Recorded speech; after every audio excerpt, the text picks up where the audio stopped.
Доброе утро. На календаре какое? 4 уже 4 апреля. Мы И уже снова 4-й день продолжаем никому с не вами верить. мы. И вообще весь апрель не будем верить. Никому. Катерина Винокурова, Павел Танин. Доброе утро, дорогие телезрители. Это «Утро Якутии», телеканал «Якутия-24» и НВК «Саха». Мы вновь готовы вместе с вами встречать эти будни, которые начинаются с сегодняшнего дня. Пятидневка нас ожидает, и будем мы ее всегда с улыбкой на лице, я думаю, встречать и проводить. Обязательно. Просыпаемся вместе с вами и, конечно же, постараемся поделиться своим хорошим настроением с вами, наши дорогие телезрители. Сегодня в нашей программе в Международный день интернета мы узнаем, как меняется мир виртуальный, а также разыграем пригласительный в кинотеатр на 2 персоны. Вопрос будет связан с историей интернета, поэтому будьте готовы и внимательны. Да, также поговорим о том, об актуальной уже, которая станет темой, актуальной станет совсем скоро. Это дачные, к чему готовиться, какие изменения ждут дачников в этом сезоне. Об этом расскажет, конечно же, наш юрист. Помимо этого покажем новые экспонаты музея Мамонта. Также узнаем, какие продукты могут поднять нам настроение. Будьте этим утром с нами, и обязательно хорошее настроение будет вам обеспечено. Да, и, конечно же, не можем мы забыть ни в коем случае рассказать вам о способах обратной связи. Номер наш, на который вы можете отправить сообщение, 8 914 273 4488. Поздравления, какие-то предложения по темам, может быть, интересные люди, гости у вас есть на примете, которых вы хотели бы видеть в нашей студии. Все это пишите смело по этому номеру, мы обязательно это учтем, прочитаем, возьмем, так сказать, на карандаш, на заметку. Ну, а далее знакомимся с погодой на сегодняшний день. В центральных районах в 6 часов утра температура воздуха составила 7-9 градусов мороза. В Заречной группе от 8 до 16, в южных 10-11 градусов, в Вилюйской группе 16-24, в Нижнеленских до 14 градусов мороза. В западных 11-15, в Колымо-Индигирской группе 19, местами 31, в Янских 20-33, на северо-западе 19-22 градуса. В 6 часов утра температура воздуха составила минус 9 градусов, атмосферное давление 744 миллиметра ртутного столба, штиль. Сегодня днем ожидается снег, ветер северо-восточный 3,8 метров в секунду. Температура воздуха днем составит 0-2 градуса. Ну, а сегодня, как мы уже сказали, отмечается Международный день интернета. И, кстати, почему 4 апреля? Потому что в раскладке день-месяц 404 получается. А 404, как иронично, это ошибка, говорящая о том, что страница, которую вы ищете, не найдена. Собственно, об этом мы уже сказали, что сегодня Международный день интернета, вещь, без которой мы сегодня себе не можем представить жизнь. Ну, а какими еще событиями 4 апреля запомнилось в истории? У кого сегодня именины, в том числе, узнаем прямо сейчас.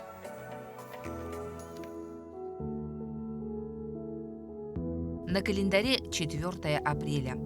Сегодня День интернета. Во многих странах мира этот день отмечают именно 4 апреля, в день представления святого Исидора Севильского. Католическая церковь избрала его покровителем интернета, основываясь прежде всего на том, что всемирная сеть – это огромная сокровищница практического и теоретического человеческого знания. 4 апреля отмечается также неофициальный профессиональный праздник – День веб-мастера. Дата этого праздника выбрана не случайно. Если присмотреться, можно заметить, что цифры 404 очень напоминают по своему написанию ошибку 404 «Страница не найдена», имеющую прямое отношение к работе веб-мастеров. Сегодня отмечается еще один необычный праздник – Всемирный день крысы, созданный для привлечения внимания к этому неординарному животному и призванный объединить любителей декоративных крыс по всему миру. По народному календарю сегодня Василий Теплый, Василий Парник, Василий Капельник, Василий Солнечник. В народе Василий получил множество прозвищ, и все они связаны с наступлением теплых и солнечных дней. На Василия было принято гадать на солнце. Если оно всходит в красных кругах, это обещает хороший урожай.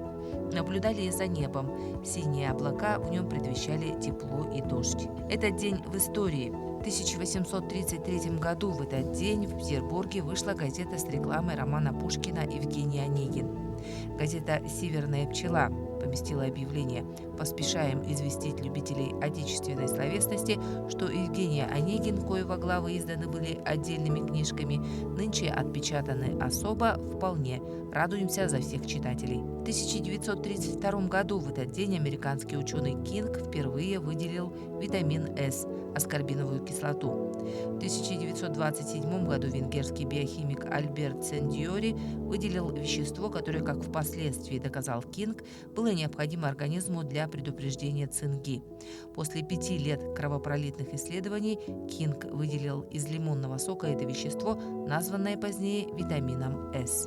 73 года назад, в 1943 году, создана Организация Североатлантического договора НАТО.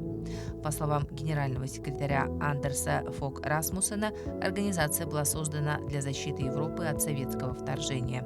150 лет назад в этот день в Якутии открылась Чурапчинская одноклассная начальная школа. В этот день родились Майн Рид, английский писатель, автор приключенческих романов; Ефим Волков, русский художник-пейзажист, академик; Юрий Герман, советский писатель, драматург, киносценарист; Ирина Быстрицкая, советская, российская актриса театра и кино, педагог, народная артистка Советского Союза; Андрей Тарковский, советский кинорежиссер, сценарист; Илья Резник, советский, российский поэт-песенник, актер, народный артист России; Дмитрий Нагиев, российский шоумен, телерадиоведущий, актер театра и кино. Именины сегодня у Василия, Василисы, Дарьи, Исаакия, Полины и Таисии. Ну, как мы уже говорили, мы сегодня готовы вот такое вот замечательное приглашение на двоих в кинотеатр «Лена» разыграть. Зададим вопрос. Ну, так, для справки, приглашение это на фильм «Сядь за руль моей машины». Да. Корейская Новый кинокартина. Показывать ее будут 5 числа, 5 апреля, то есть завтра в 19:20. На 9-м ряду можно будет разместиться и прекрасно посмотреть этот корейский, если не ошибаюсь, фильм. Я его, Ну, а чтобы выиграть это пригласительное, нужно ответить правильно, и причем первым на наш вопрос. Да, ну номер, куда нужно отвечать, вы знаете, 8 914 273 4488. Ну а вопрос звучит следующим образом.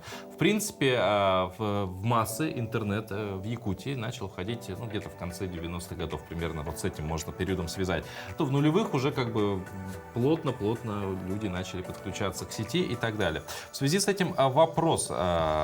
Сколько активных пользователей интернета насчитывалось в Якутске, не в Якутии, в Якутске, в 2006 году, согласно исследованию группы компаний CNET? Ваши ответы мы ждем на наш номер.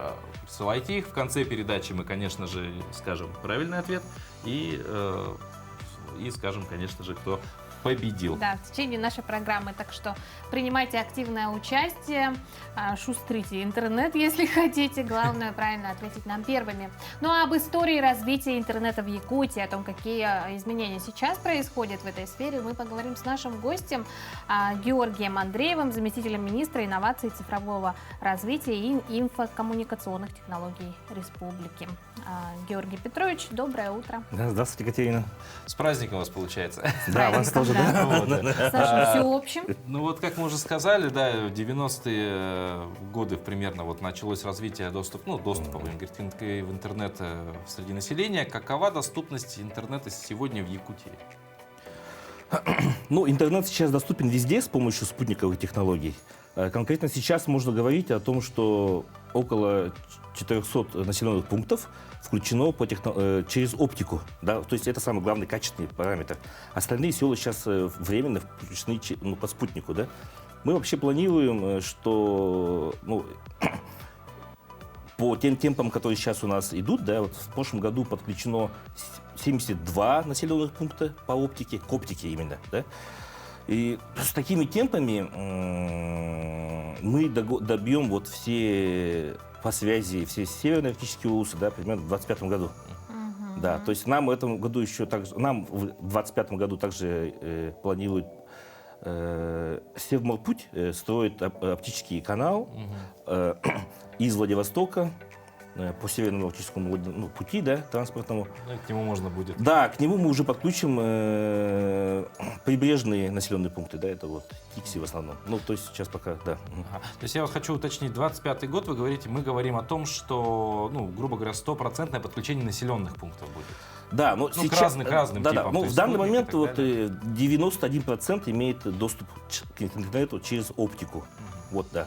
То есть вот оставшиеся 10% будут подключены к интернету через оптику к 2025 году. Ну а на сегодняшний день вот эти 9% они получают через спутник. Они сидят через спутник, совершенно верно. То есть чисто технически сам доступ есть фактически везде. Да, можно купить вот спутниковый телефон, ну, различные есть, бренды не буду упоминать, да. Не все с модемами сейчас, можно подключиться в любом месте, хоть из любой тайги, да, там и так далее. Ну, блогеры, охотники это все знают. Ну а в самых отдаленных таких селах, районах, как там слабый интернет, возможно, его вообще нет, есть такие или места?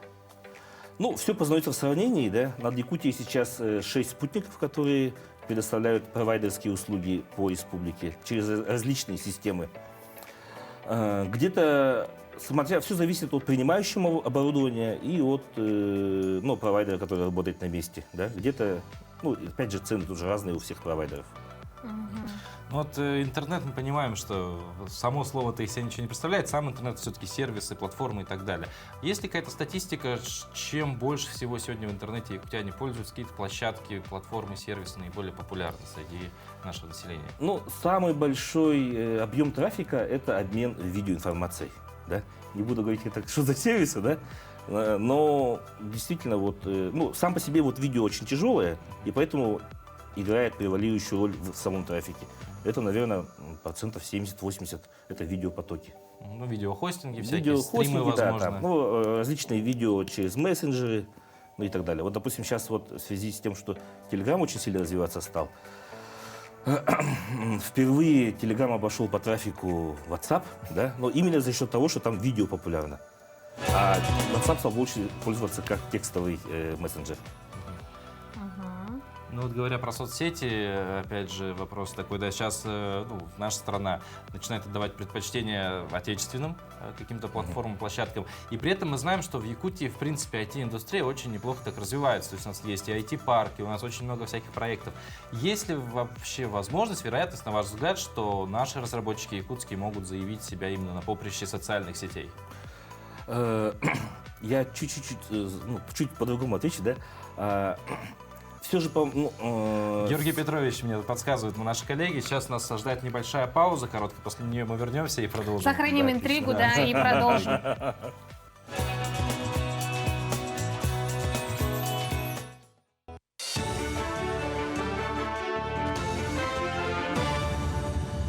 Якутия, доброе утро. Доброе утро, коллеги. Сейчас блок новостей. За первые 3 месяца текущего года родилось 2611 детей в Якутии. Из них мальчиков 1347, девочек 1264. В этот период целевой капитал «Дети столетия» получат 1577 детей. 640 семей получили право на республиканский материнский капитал «Семья» при рождении 3-го ребенка. Напомним, глава Якутии в своем послании к Госсобранию Илтумен заявил об учреждении каждому ребенку, родившемуся в Якутии в текущем году, целевого капитала «Дети столетия» в размере 100 тысяч рублей. Реализация проекта придаст особый смысл столетию Якутии и году матери в республике. Тем временем 18 многодетных семей Вилюйского улуса получили денежные сертификаты на улучшение жилищных условий и приобретение жилья. Их в торжественной обстановке вручил глава района Сергей Винокуров. В этом году в районе на программу поддержки молодых многодетных семей предусмотрено более 11 миллионов рублей. Из них из улусного бюджета более 6 миллионов. Сегодня в Вилюйском улусе 18 молодых семей получили сертификаты на улучшение жилищных условий. Данная республиканская программа активно в Вилюйском работает уже с 2012 года. Всего с 2012 года получили сертификаты на улучшение жилья более 150 семей. Ежегодно сертификаты на улучшение жилищных условий получают более 18-20 семей.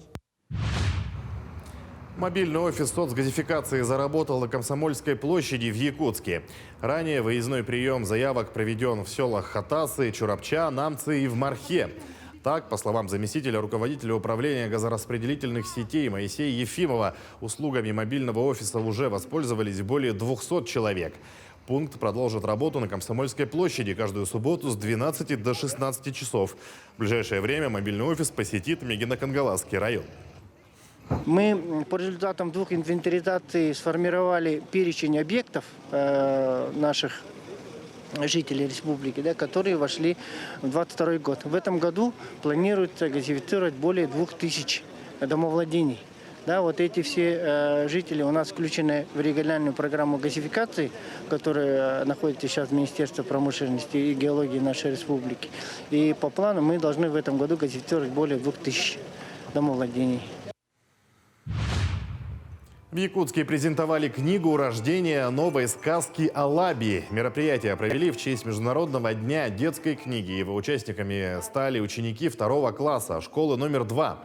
А инициатором проекта выступили жители Аймеконского района. Автором произведения стала писательница Евдокия Еренцеева-Огдо. За основу сюжета взята легенда о чудовище легендарного озера Лабынкыр. Так, главный герой сказки Менде подружится со странным, но очень добрым и веселым существом – Лаби.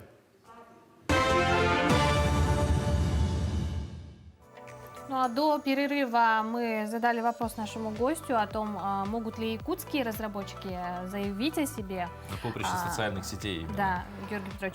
Я даже могу сказать чуть шире, да, что якутские разработчики могут себя показать в любой отрасли, они уже показывают, да.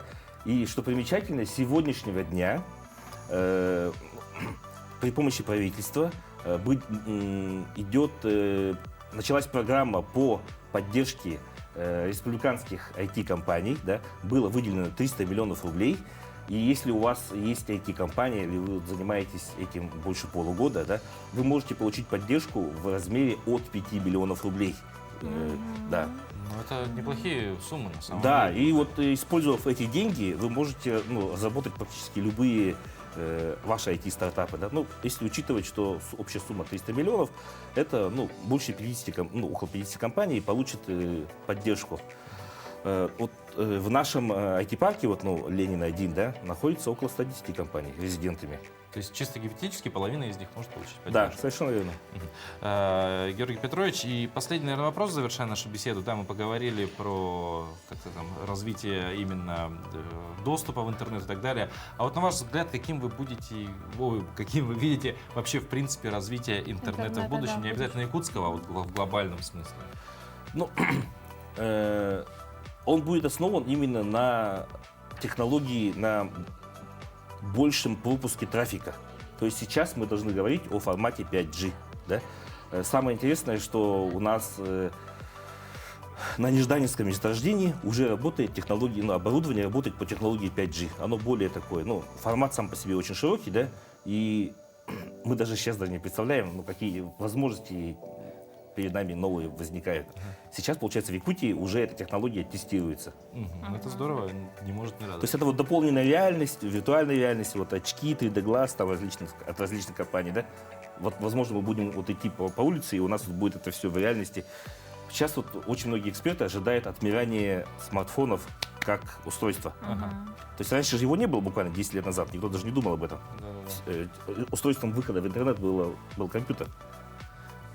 Да, подарили нам надежду на светлое будущее. Почему надежда? Уже тестируется 5G. Да, спасибо. Здорово. Георгий Петрович, спасибо большое. Еще раз с праздником. Да, всех с праздником. Да.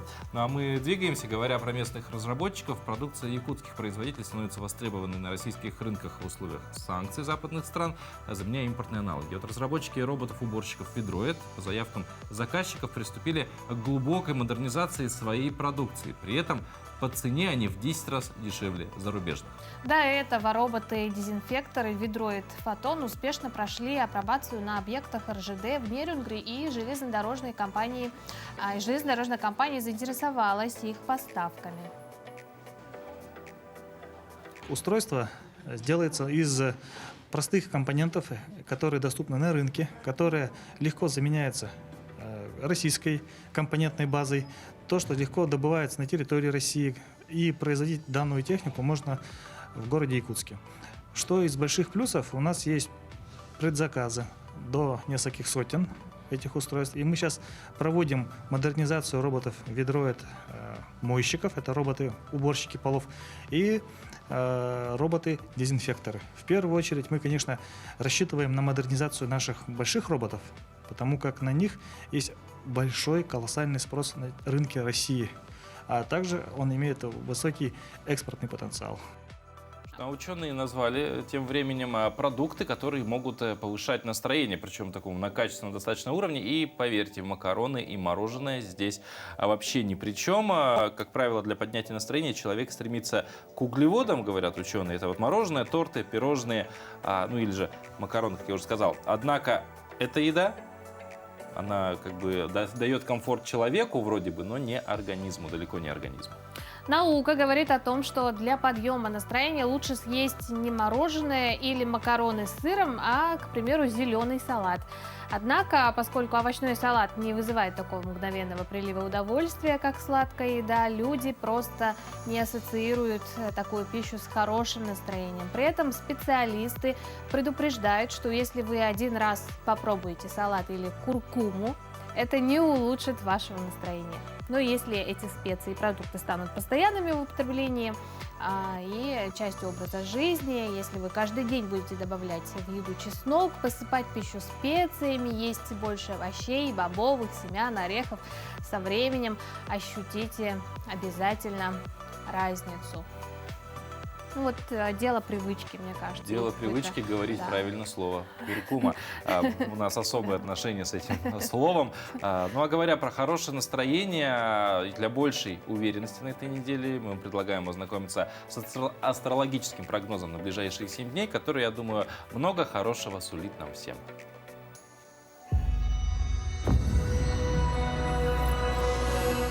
Овны. Неделя заставит всерьез заняться личными отношениями. Тем, у кого есть семья, следует максимально сосредоточиться на нуждах близких людей. Время заняться собой появится к выходным. Астрологическая картина конца этой недели не исключает романтических знакомств. Тельцы. Тельцам на этой неделе не придется бороться с проблемами. Гороскоп указывает на то, что творческий потенциал представителей зодиакального знака существенно возрастает. В конце недели нежелательно убегать от решения вопросов в личных отношениях. Чем четче и яснее будет ответ, тем ниже вероятность ревности, обид и недосказанности. Близнецы. Удача на этой неделе сама бежит в руки близнецам. Вам лишь нужно проявить предприимчивость и сноровку. Научитесь читать между строк информацию, полученную в ходе каждого диалога, правильно расшифровывайте подсказки Вселенной. Раки. Эта неделя призывает к борьбе за независимость. И пусть эта борьба сосредоточится в домашних стенах, для вас она от этого не станет менее значимой. Чем доходчивее объявите домочадцам о своих желаниях и намерениях, тем меньше у них останется шансов убедить вас в обратном. Человек, который появится в вашей судьбе в этот период, немного позднее займет в ней прочное место. Львы. Астрологическая обстановка этой недели открывает перед вами заманчивые перспективы. Когда есть несколько вариантов развития событий, следует предпочесть тот из них, который максимально комфортен не только для вас, но и для вашего близкого круга. Во второй половине этой недели многие из вас заметят, что энергетический потенциал снизился. Если это действительно так, то это указывает, чтобы вы слегка снизили жизненный темп, нашли время для отдыха. Девы. События этой недели призовут дев забыть про прагматизм. Чуть больше откровений в сфере любви и раскрепощенности в браке – вот что поможет сделать атмосферу вокруг представителей вашего зодиакального знака более спокойной и гармоничной. Весы. Представители знака порой будут не слишком сдержанными в поведении и словах. Это, в свою очередь, может кого-то обидеть. Постарайтесь как можно скорее выправить ситуацию в позитивное русло и не отказывайтесь принести свои извинения. Больше рассчитывайте на себя, меньше на помощь кого-то другого. Скорпионы. На этой неделе суждено испытать легкую грусть. Перешагните через неприятности, настройтесь на позитив и подумайте о том, как защитить себя от подобных ситуаций в будущем. В конце недели, скорее всего, придется оправдываться перед кем-то из близких людей. Главное, не убегайте от ответственности, ищите пути для того, чтобы устранить нерешенные вопросы. Стрельцы.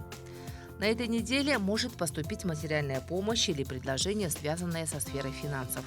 Астрологическая обстановка для других жизненно важных аспектов будет не менее благоприятной.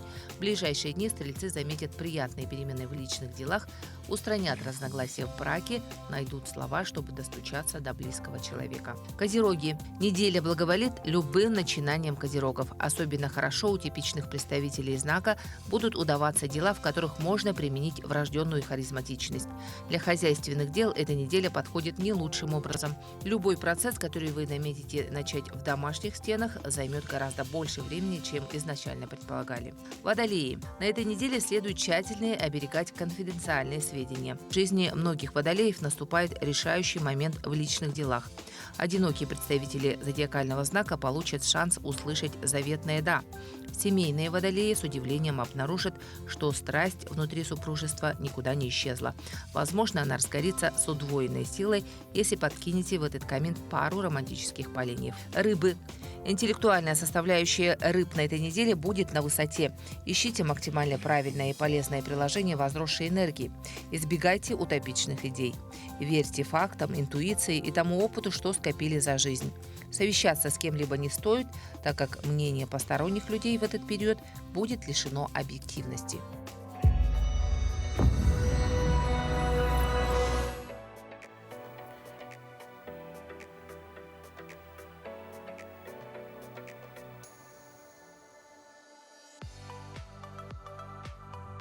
Кстати, по движению небесных светил, а именно по лунному календарю, ориентируются огородники при посадке растений. Сегодня в рубрике «Сад-огород» речь пойдет о пересадке цветов. Секреты у опытного цветовода узнавала наша коллега Юлия Михайлова. Вот Рио разноцветное, что оно вот такое замечательное, и что ему тесно вот в этом вот горшке. Да, в этом горшке ему очень тесно. Сейчас мы его будем пересаживать, да. Оставим, получается, пересадим его. У нас будет в двух горшках у нас будет наша Рио. Мы просто вытряхиваем из горшка наше растение. Так, как это мы делаем? Я обычно использую ложку, да, с другой стороны ложки мы вытаскиваем, получается, наши. Так, ну, в общем, проходимся получается, по краю горшка для того, чтобы наша земля уже сдвинулась. И немножко начинаем постукивать. По горшочку. Да, по горшочку постукиваем, да, и, соответственно, мы вытаскиваем. Да. Ух ты! Как видите, я убираю с растения наш керамзит. Да. Керамзит должен быть всегда в комнатных растениях, да, всегда нужно использовать керамзит, потому что для того, чтобы вот, обезопасить наши цветы от перелива. Если мы переливаем, да, то, соответственно, вода, она скапливается внизу горшка. Да, внизу горшка. Либо же необходимо использовать специальные такие горшки, да, но мы пользуемся обычным горшком. Цветочек. Да, мы освободили наш цветок, да, теперь осторожненько мы убираем, получается, земляной ком. Отделяем все наши корни, да. Видите, хорошая такая у нас корневая система, да. Смотрим на наши корни, есть ли здесь у нас нагниение или нет, да, загнивание корней. Ну, как я вижу, да, корни у нас все в целости и в сохранности. То есть растение у нас здоровое. Так. Теперь берем наши горшочки и будем наполнять их керамзитом, и также будем наполнять их нашей землей. Я использую также удобрение цион. Так, использую его, допустим, желательно, конечно, припудрить корни, да, потому что это вот новая такая технология. Этого удобрения, оно долгоиграющее, то есть его хватает, получается, на несколько лет. Можно после вот данного удобрения абсолютно ничего не добавлять, никакие подкормки и так далее. Делаем такие ямочки, да, и, соответственно, проливаем сначала. Мы их проливаем, наши ямочки, и уже будем сейчас высаживать наше растение. Соответственно, мы высаживаем наше растение. Так, нужна будет ваша помощь. Так, да? Я должна поддержать. Да, необходимо. Тут надо сделать еще больше углубления, потому что горшочек. Так, надо будет подержать и прибавить грунт. Да. Давайте я подержу. Да, подержите, Вот пожалуйста. так вот. Да, мы добавляем наш грунт. Да. Грунт, он весь подготовлен. Потом мы обязательно проливаем, опрыскиваем и ставим пока на прохладное, подальше от солнечных лучей Место. место. Да. Ну, а дачники сейчас уже готовятся к переезду на свои участки и планируют подключение электроэнергии, водопроводов летних и прочее.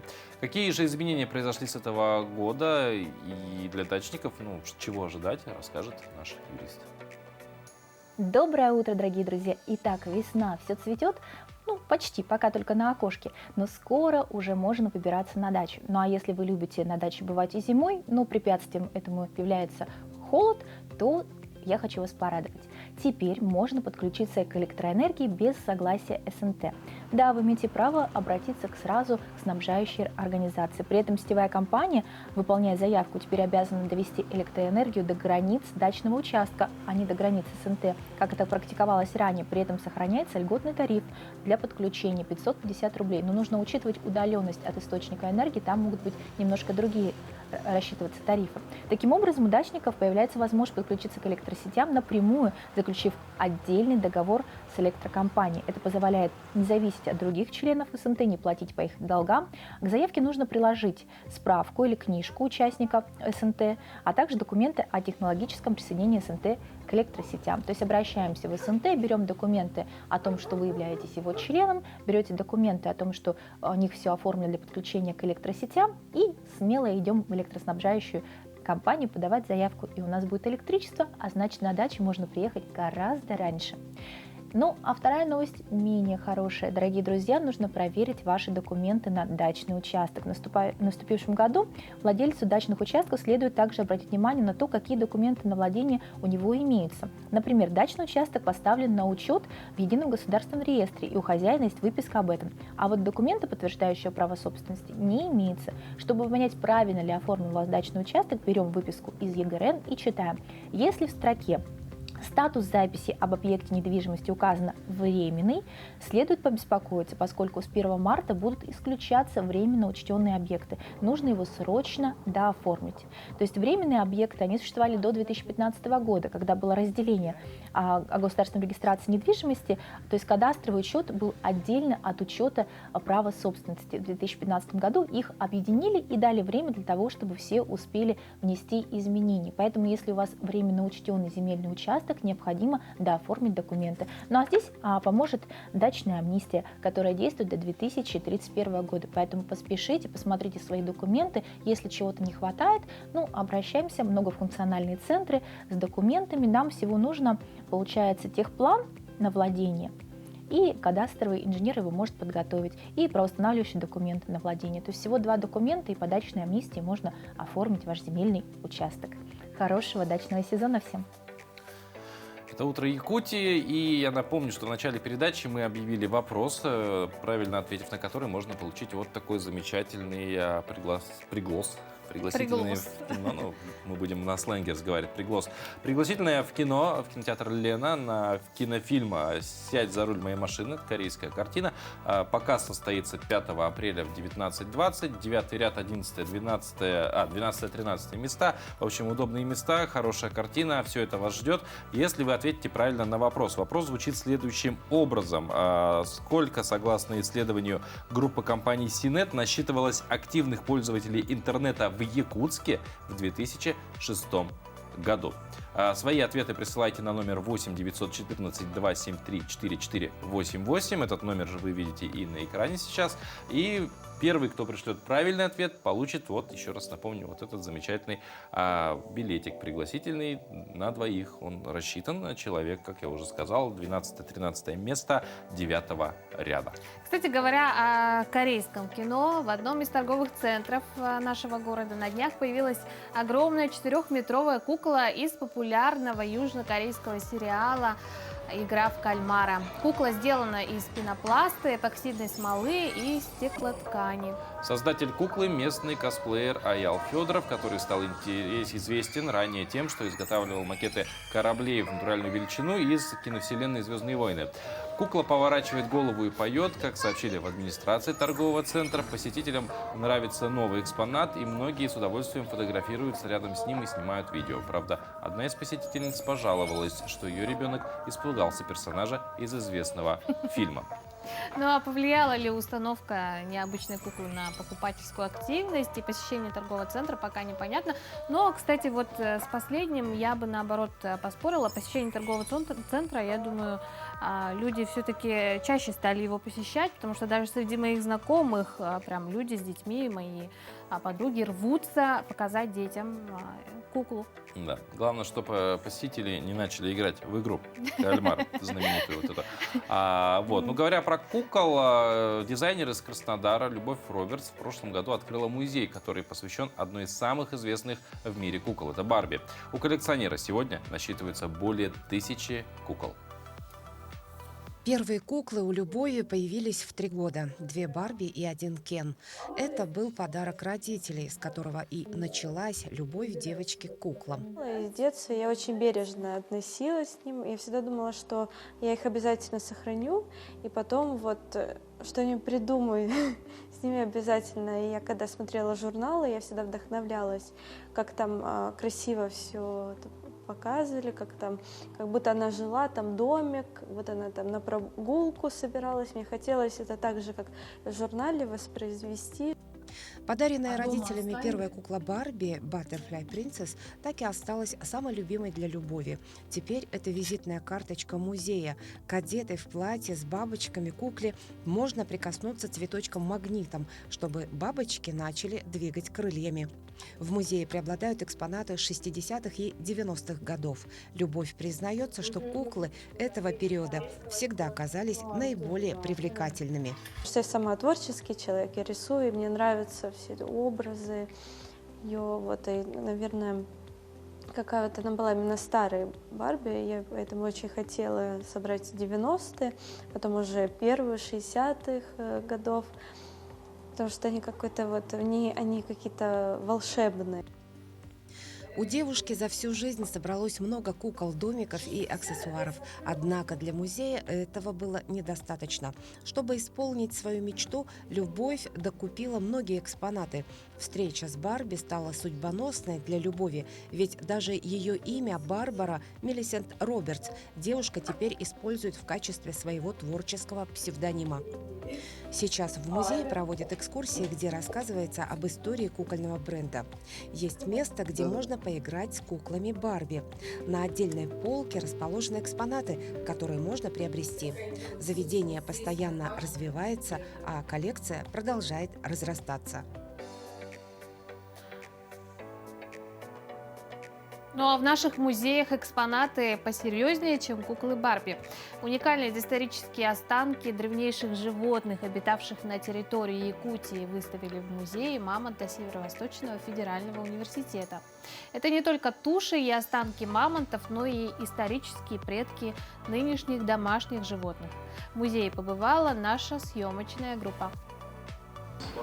И вот он лежит. Эти мулларбатта, собуну.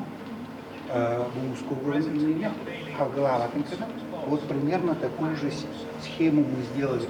Его покрыли мокрым снегом. Вот я стою на английском языке, разговариваю с американским ученым. Первыми посетителями уникальной выставки стали учащиеся школ города. Для них здесь рассказывают об истории создания музея и о первых находках останков доисторических животных. Данная выставка приурочена к дням Верхоянского района. Открытие состоялось 26 числа этого месяца. Также приурочена ко дню дня рождения Никиты Семеновича Горохова, 175 лет в этом году ему должно было исполниться. Он является уроженцем Верхоянского района и первым из якутского народа ученым. Вот. Первая находка из животной мамонта и фауны была обнаружена им. Это в 1877 году обнаружил второго шерстистого носорога по счету. Как мы знаем, сегодня на территории России, да и в мире, Якутия является уникальной точкой на карте мира, где палеонтологи находят туши различных доисторических животных. Этим самым вносится неоценимый вклад в изучение антогенеза животного мира. Так, например, сегодня здесь представлены туши маленького бизоненка и прародитель непарнокопытных ленская лошадь. Более подробно о них расскажите, когда они были найдены и в чем ценность. Ну вот, эти два экспоната были обнаружены в 2009 году в Верхоянском районе. Местонахождение называется Батагайка. Автор находки является Стручков РЛ. То есть в один год в одном же местонахождении он обнаружил две уникальные находки. Первая находка, получается, это ленская лошадь. Весной 2009 года он со своими друзьями обнаружил данную лошадь, которая стала первой находкой, после которого узнали происхождение современных якутских лошадей. Вот. Вторая же находка в том же году, осенью, Стручков РЛ уже один обнаружил данного теленка бизона. Эта находка является последним доказательством обитания нашей территории бизонов. Возраст его составляет более 8000 лет.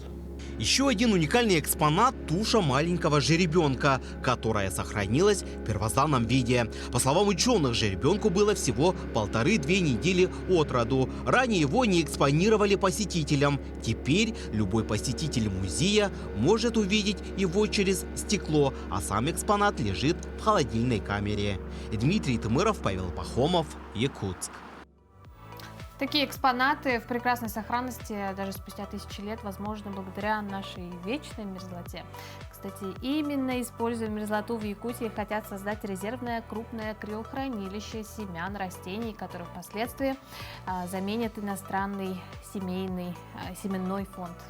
Сейчас же в Якутске при Институте мерзлотоведения действует криохранилище, в котором находится порядка 13 тысяч видов семян, бобовых, злаковых, дикоросов, сельскохозяйственных и древесных растений. О том, как они хранятся и вообще о перспективе этого проекта поговорим с нашим гостем. Это Василий Куваев, младший научный сотрудник лаборатории инженерной геокриологии Института мерзлотоведения СОРАН имени Мельникова. Василий, доброе утро. Доброе утро.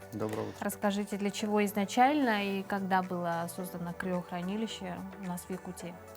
Криохранилище было создано по инициативе наших якутских ученых. Это Института биологических проблем криолитозоны и Института мерзлотоведения. И изначально оно хранилось в подземной лаборатории Института мерзлотоведения. В 2012 году оно было перенесено в отдельное помещение, в котором хранится по сегодняшний день. Ну, вообще, по сколько лет, при какой температуре семена в криохранилище могут храниться? Но они сейчас, у нас семена заложены с конца 70-х, начала 80-х годов. Вот. И вся суть этого проекта, чтобы именно посмотреть на долгосрочное хранение, сколько они могут там храниться и какая будет от этого польза. Допустим, Институт биологических проблем криолитозоны, он делает периодические пересевы, и они смотрят, то есть прошло уже порядка 50 лет, и пока условия хранения позволяют их хранить дальше.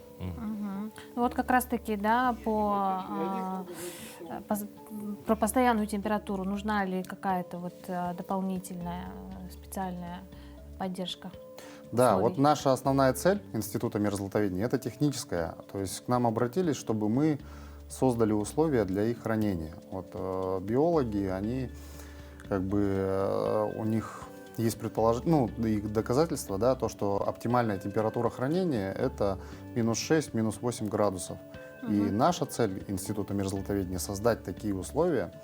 И для нас было это первостепенно, но кроме этого перед нами стояла цель, чтобы создать такие условия, при которых не нужно будет каких-то дополнительных внедрений, установок и так далее, чтобы оно было автономно, не зависящее ни от чего. и чего мы, собственно, и добились. Вот по поводу расширения криохранилища, ну, вообще оно планируется, ли это будет новый объект, или будет расширяться уже действующий, там, дострои, пристрои и так далее? Ну, на сегодняшний день криохранилище, оно рассчитано на 100 тысяч семян. Там, как вы уже сказали... Хранится 13. Да, хранится 13. Вот сейчас большой есть проект, научно-образовательный центр «Север», НОЦ «Север», да, и в рамках него создана коллаборация нескольких институтов страны как раз для создания федерального криохранилища мирового уровня именно на территории Якутии.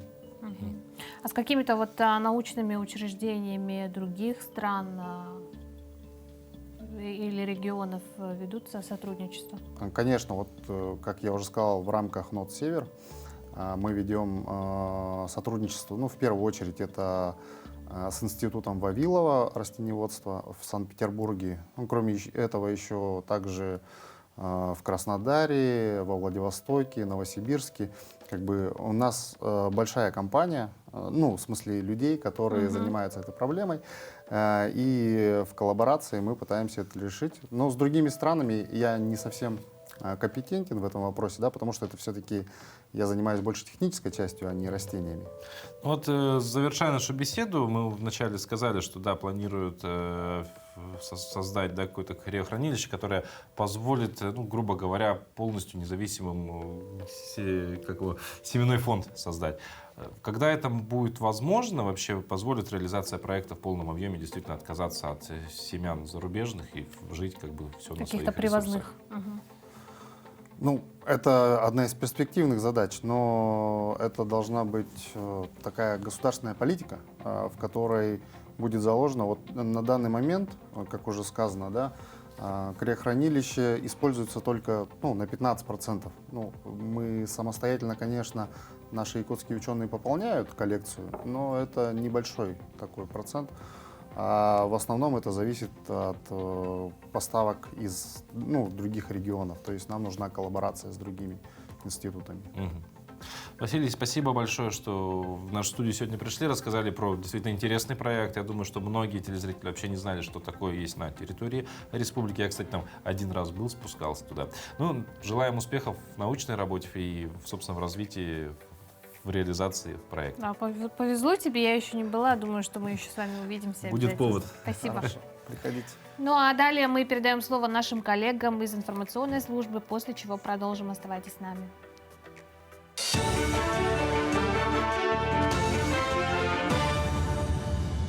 Доброе утро, Якутия. Далее блок новостей. Прием заявок на участие в распределении разрешений на добычу охотничьих ресурсов перенесли на сегодня, 4 апреля, с 12 часов. Это связано с большим количеством одновременных посещений для подачи заявок на поступление детей в школу на портале государственных и муниципальных услуг республики. В результате возник технический сбой работы портала. Заявку можно будет подать сегодня, 4 апреля, начиная с 12:00. Заявки подаются на лимитируемые виды, такие как лось, косуля, благородная лень, снежный баран, соболь, медведь. Вот такие виды подаются заявки. По итогам сбора заявок у нас формируется проект лимитов и квоты добычи охотничьих ресурсов. Примерно 160 жителей 6 сел в Намском районе прошли профосмотр в передвижном мобильном центре в марте. Об этом сообщает пресс-служба Центральной районной больницы.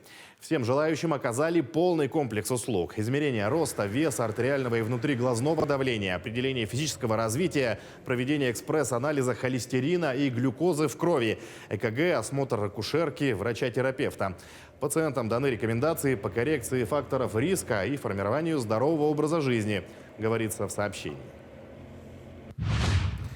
Сформировать здоровый образ жизни как раз была призвана всероссийская акция «10 тысяч шагов к жизни». Она прошла в парке культуры и отдыха Якутска.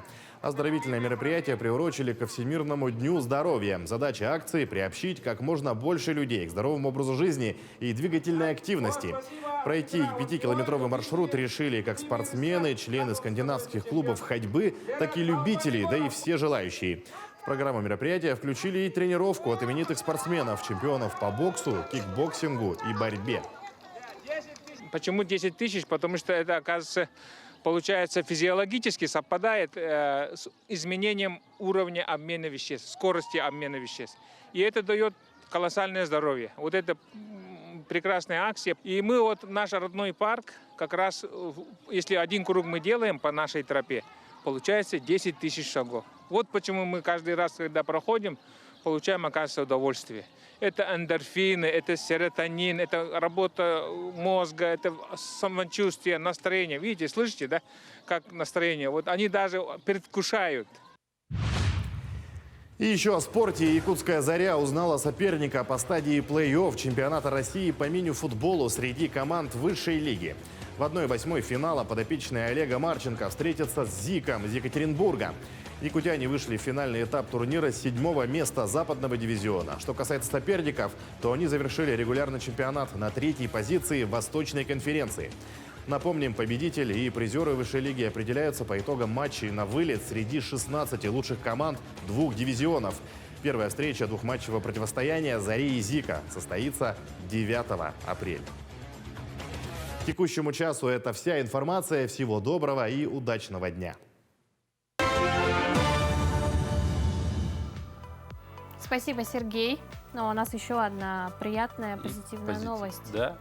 За март по Пушкинской карте, ну вот Пушкинская карта, мы все знаем, это вот такая студентам выдают Карта и так для далее. студентов, Да, да. 3000 на ней лежит, можно ходить в театры, кино и так далее. Уже 5000 мне подсказывают мои коллеги.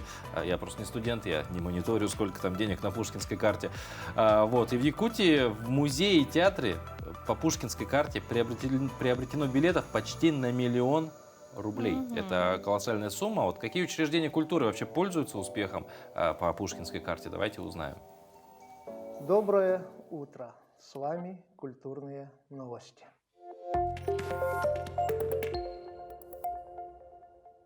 На Дальнем Востоке создается партнерская сеть музеев. Соответствующее соглашение заключено между Министерством культуры и духовного развития Якутии, Музеем истории Дальнего Востока имени Арсеньева и Приморской государственной картинной галереей.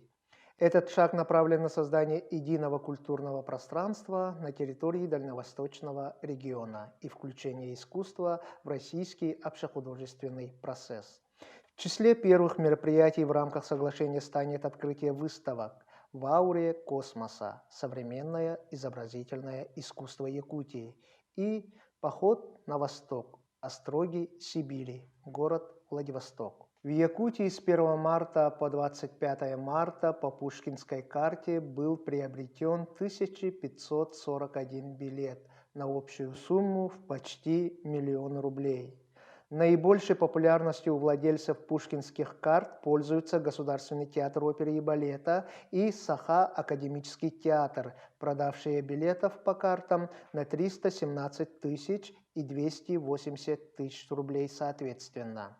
Далее следует Государственная филармония Якутии, Национальный художественный музей и театр Алонхо. Стоит отметить, что пушкинскими картами расплачиваются не только жители Якутска, но и Мегино-Кангаласского, Мирнинского районов, а также поселка Тикси. Сразу 6 якутян награждены знаком отличия «Почетный работник культуры и искусства Республики Саха-Якутия» на торжественном мероприятии, посвященном Дню работника культуры.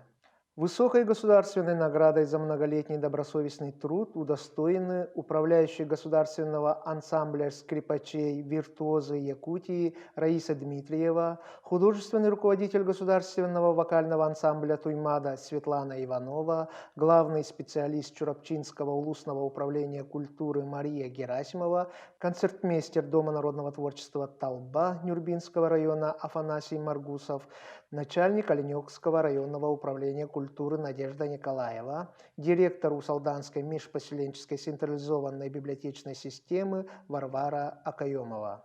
Поздравляю с заслуженной наградой. Министерство культуры и духовного развития нашей республики окажет поддержку талантливым художникам. В ведомстве прорабатывает возможность по стимулированию системного приобретения музеями произведений якутских мастеров и художников. Закупки произведений искусства в государственные музейные фонды будут проводиться на основании решений художественных советов. Об этом заявил министр культуры и духовного развития Республики Саха-Якутия Юрий Куприянов. На этом наш выпуск завершается. Всего вам доброго, до новых встреч!